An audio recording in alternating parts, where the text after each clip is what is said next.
বাবা, আমি কি এবার হজে যেতে পারবো? কখনো কখনো একটা ছোট্ট প্রশ্ন আমাদের হৃদয়কে অনেক বড় একটা জায়গায় নিয়ে যায়। একটা ছোট ছেলে একদিন বাবাকে জিজ্ঞেস করেছিল, বাবা, আমি কি এবার হজে যেতে পারবো? বাবা একটু হেসে বলেছিলেন, ইনশাআল্লাহ, একদিন নিশ্চয়ই যাবে বাবা। ছেলেটার বাবা একজন দরিদ্র দর্জি, দিনভর কাঁধে কাঁচি আর সূচের বোঝা নিয়ে কাজ করেন। ছেলেটা প্রতিদিন বাবার দিকে তাকিয়ে ভাবে, আমি একদিন কাবা ঘর দেখতে যাব, ইনশাআল্লাহ। সে শুরু করলো টাকা জমানো, 5 টাকা, 10 টাকা করে। একটা পুরনো টিনের বাক্সে হজের স্বপ্ন লুকিয়ে রাখল সে। একদিন গ্রামের ধনী চাচা হজে যাচ্ছেন শুনে ছেলেটা চুপচাপ তার সুটকেস গোছানো দেখছিল।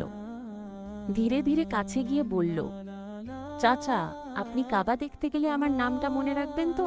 চাচা হেসে মাথায় হাত বুলিয়ে বললেন, অবশ্যই বাবা, আমি কাবার সামনে তোমার নাম ধরে দোয়া করব।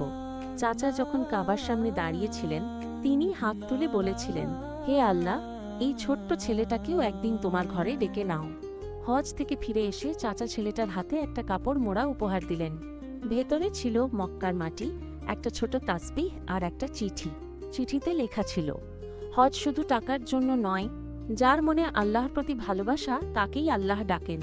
আজও ছেলেটা সেই তাসবিহ হাতে নেয়, চোখ বন্ধ করে দোয়া করে, হে আল্লাহ, আমাকেও ডাকো, আমি তোমার ঘর দেখতে চাই।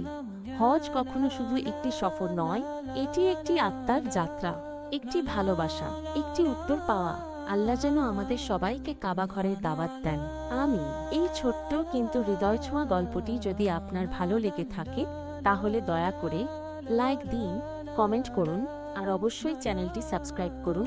Heart touching Islam by Nipu. আমরা এমন হৃদয় ছুঁয়ে যাওয়া ইসলামিক গল্প নিয়ে আসবো প্রতি সপ্তাহে ইনশাআল্লাহ। জাযাকাল্লাহু খাইরান।